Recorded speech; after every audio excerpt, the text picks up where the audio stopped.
Oui, bonjour, mon nom c'est Richard Bilodeau, de la province de Québec, Canada, et bienvenue à cette 32e capsule, un bref exposé de l'Évangile. Je le dis bref parce que je ne prenais pas beaucoup de votre temps. Exposé, je mets en lumière ce qui est écrit et montrer ce qui n'est pas écrit, et par conséquent la bonne nouvelle de Jésus-Christ, l'Évangile. Dans ma dernière capsule, le Seigneur me tend en lumière pour moi que Paul est resté fidèle à l'enseignement de Jésus-Christ, ce que Jésus dit, prend Lot comme exemple de l'Église enlevée, dit ce qui arriva au temps de Lot arrivera encore, mais il prend aussi Noé, disant que ce qui arriva au temps de Noé arrivera encore. Donc, c'est fidèle à l'enseignement de Paul, c'est pas, je veux dire qu'il est fidèle à l'enseignement de Jésus-Christ. Il parle du chrétien spirituel, dont ses œuvres qui vont être brûlées au travers du feu vont résister, et les charnels, leurs œuvres vont être consumées. Donc, je me remets en contexte le verset. Paul écrivant à l'église de Corinthe, ceux qui ont été sanctifiés, pas à être sanctifiés, qui ont été sanctifiés, appelés à être saints, et en quelque lieu que ce soit, le mot n'est pas là, et ceux qui en quelque lieu que ce soit, invoquent le nom du Seigneur, le leur, le nôtre, à vous, le nom de Jésus-Christ, la grâce vous est accordée.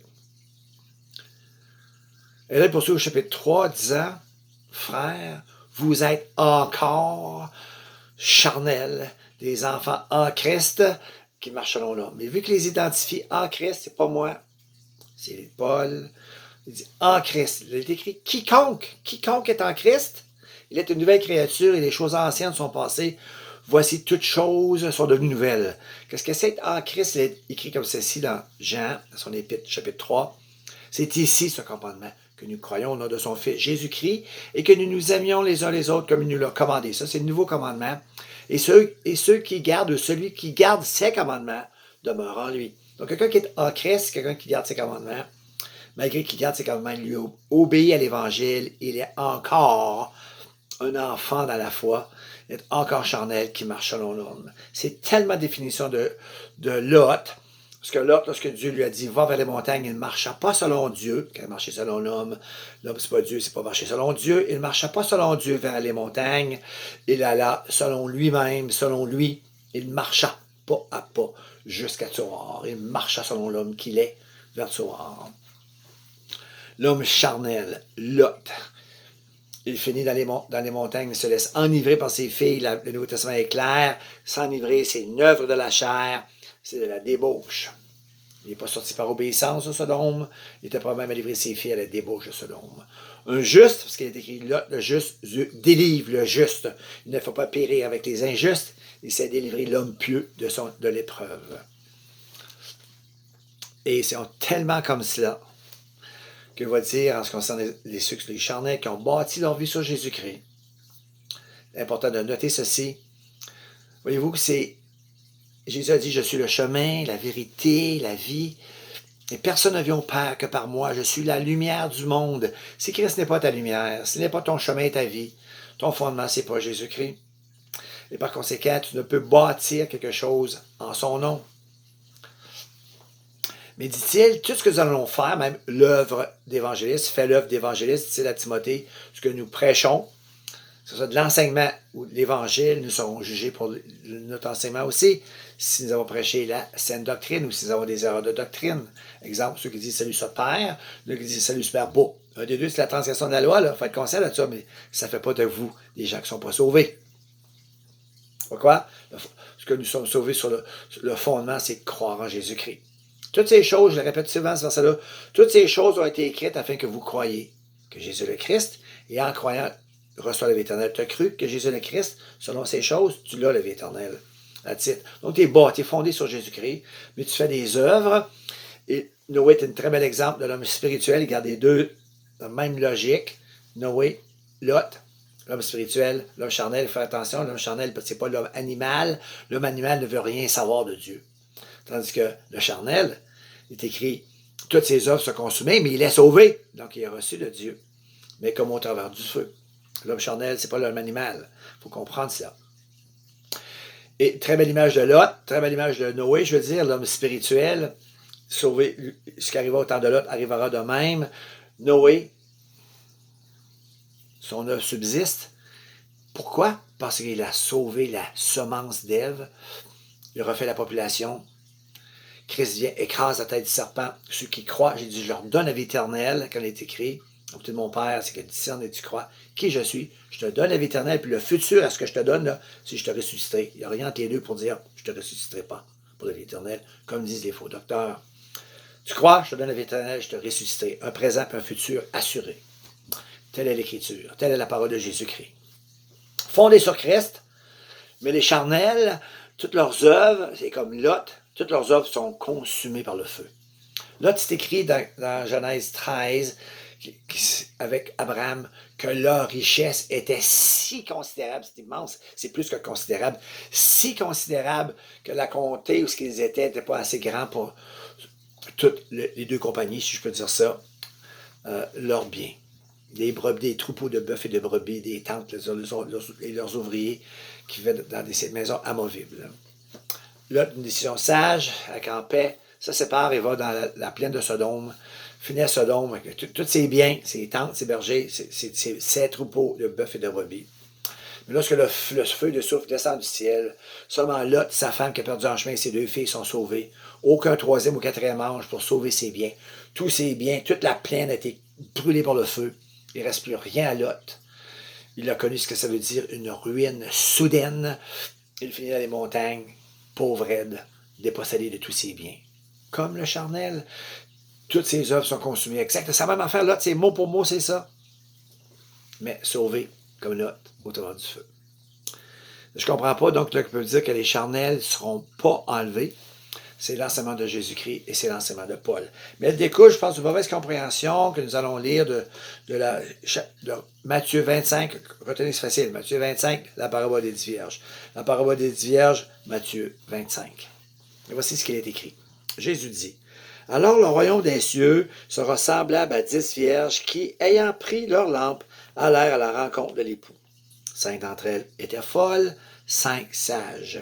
Les folles ne prenant pas en prenant leur lampe, ne prirent point d'huile avec elles. En anglais, no oil, aucun huile. Suggérément pas dans la lampe. Vous allez voir pourquoi, c'est le texte qui le dit. Mais les sages prirent avec leur lampe de l'huile dans des vases. Comme l'époux tardait, tous s'assoupirent et s'endormirent. Wow, tout le monde dort sa switch. Lorsqu'il fut réveillé par un cri, ils ont été pris les cloches baissées. Au milieu de la nuit, on cria « Voici l'époux, allez à sa rencontre !» Alors, toutes les vierges se réveillèrent et préparèrent, on va noter là-dessus, préparèrent leur lampe. Qu'est-ce qu'a préparé une lampe? Qui n'avait jamais été allumée avant. Ils préparèrent leur lampe, pas repréparèrent. Ça, c'est étranger au texte. Les folles dirent aux sages « Donne-nous de votre huile. Donnez-nous de votre huile, car nos lampes s'éteignent, ne restent pas allumées. » Pas qu'elles les éteignent. C'est quoi ça? N'éteignez pas l'esprit. Ils éteignent leurs lampes. C'est pas ça que Jésus dit. Nos lampes s'éteignent. Ils font tout pour qu'ils les gardent allumées. On pourrait dire, mettre en pratique, c'est écrit. Donnez-nous de l'huile, vous les laissez allumer. Donc, c'est pas que les folles éteignent leurs lampes. C'est quoi ça, cette histoire-là encore? Les folles dirent aux sages, donnez-nous de votre huile, car nos lampes s'éteignent. Les sages répondirent non, il n'y aurait pas assez pour nous et pour vous. Allez plutôt chez ceux qui en vendent et achetez-en pour vous. Pendant qu'elles allèrent en acheter, l'époux arriva. Celles qui étaient prêtes entrèrent avec lui dans la salle des noces et la porte fut fermée. Plus tard, les autres vierges vinrent et dirent, « Seigneur, Seigneur, ouvre-nous! » On a vu, Jésus pose, j'ai déjà dit ça, semblable. Ce n'est pas tous ceux qui diront, « Seigneur, Seigneur » qui entreront dans la maison de mon Père, mais celui-là seul qui fait sa volonté, ou dans le royaume des cieux, celui-là seul qui fait sa volonté. La volonté de mon Père, dit-il, dans Jean 6,40, la volonté de mon Père, la volonté de mon Père, c'est que tu discernes qui je suis. Je te donne la vie éternelle et tu crois en moi.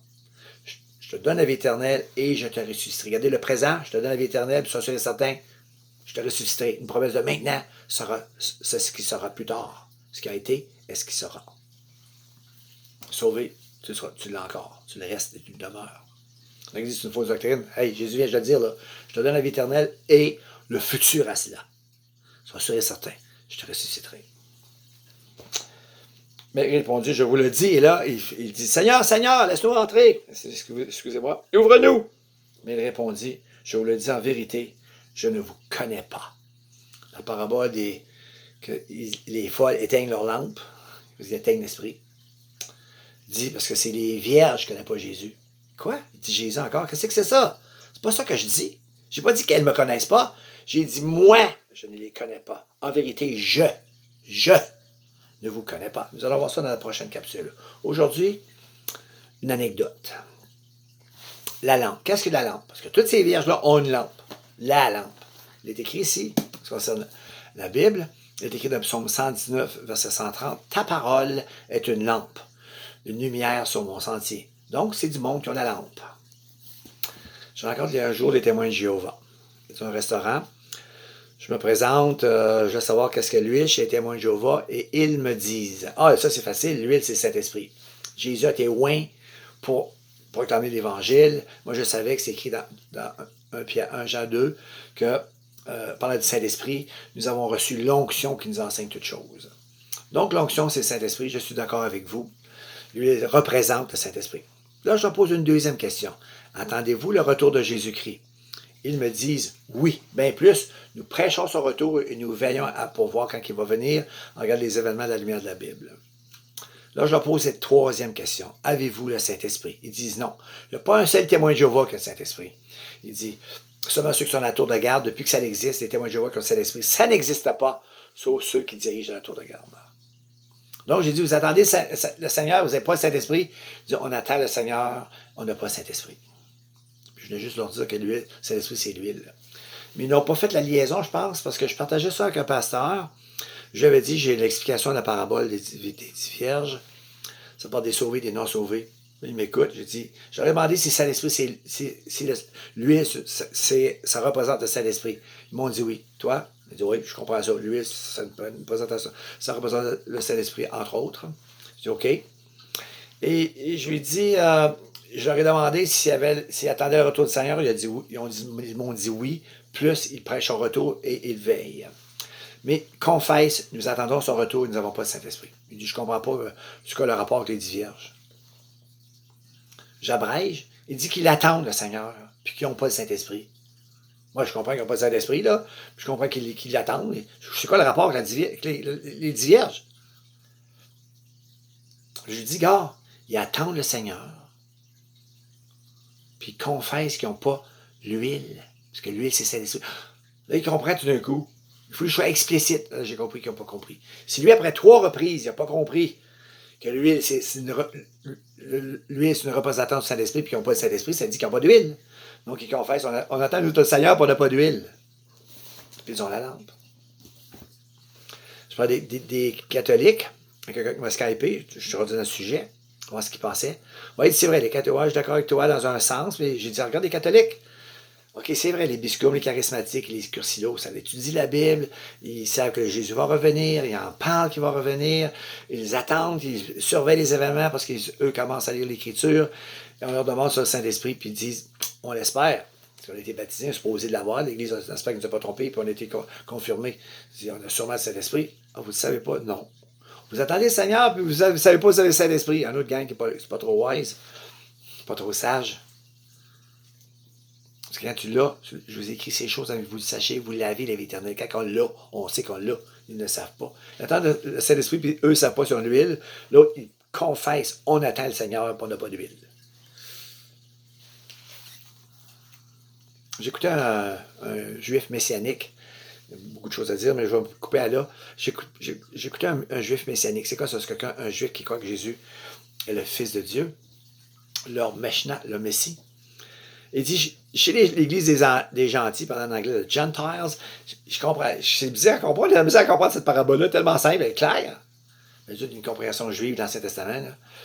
Il dit, dans les Proverbes, c'est clair comme l'eau de roche. Celui qui est sage, parce qu'il a de la sagesse. Dans le Nouveau Testament, Christ a été fait notre sagesse. Tu as le Christ, tu as la sagesse. Tu as la sagesse, tu es sage. Puis quand tu as le Christ, tu as le Saint-Esprit qui est donné parce que tu as reçu le Christ. Ceux qui ont vol, parce qu'ils n'ont pas le Christ. On ne parle pas des chrétiens charnels, c'est du monde animal. Parce qu'un homme animal, c'est pas la même chose qu'un homme charnel. L'animal, il ne veut rien savoir de Dieu. Paul parlant des charnels sauvés, ils ont reçu de Dieu, mais comme au travers du feu. Donc, Nous allons voir dans la prochaine capsule, comme ça qu'une lampe s'allume, pas d'huile. Expérience. Pourquoi Jésus dit, je ne vous connais pas et non pas, elles ne me connaissent pas. L'heure d'une noce, pourquoi qu'elle s'endormir. Et pourquoi que c'était impossible qu'elle avait déjà été allumée, parce que Jésus n'a pas dit, mais quand j'ai dit ça, quoi? On dit que j'ai dit, ils ont réallumé, ils ont repréparé. C'est pas ça que je dis. Je suis pas ça. Ça, c'est pas ma parole, c'est pas mon explication, c'est pas ça que je dis. Nous allons voir ça aussi dans la prochaine capsule. Donc, soyez conscients. Tu as Christ, tu as la sagesse qui a été faite pour toi, tu as la sagesse, tu es sage, tu es sage, tu as Christ, tu as l'huile. Inquiétez-vous pas, charnel ou pas l'éclair. Je répète ce qu'il a dit. Nous, à la fin de son livre aux Corinthiens, il dit nous serons tous changés. Nous, il ne faut pas que tu tordes le sens, c'est moi et ceux à qui j'écris. À qui écrit-il? L'Église de Corinthe, chapitre 3, qui sont encore charnels, sans aucune récompense, mais sauvés. Nous, moi et vous à qui je parle, les charnels, nous serons tous changés. Et nous serons tous enlevés. Thessaloniciens, pas. Des morts en Christ ressusciteront, là, je vous donnerai raison. C'est-à-dire, c'est pas tout. Hein, les Corinthiens sont morts, il y avait des charnels. Tout le monde, parce que toute la couleur de l'arc-en-ciel du milieu évangélique dit oui. C'est pas des morts en Christ ressusciteront, c'est les, tous, les morts en Christ ressusciteront premièrement. Et nous, ensemble, nous serons transformés, et nous, ensemble, en la vitesse d'un clin d'œil, nous serons tous enlevés. Tous. Charnels et spirituels. Pourquoi? Ils sont déjà là, leurs œuvres ont été jugées. Sauvés comme au travers du feu. Et sauvés au travers du feu. Enlevés. Donc, tu as le Christ. Inquiète-toi pas. Tu es parmi les sages. Soyez bénis au nom de Jésus-Christ. À la prochaine capsule. Et partagez-la si ça vous édifie. Partagez et abonnez-vous.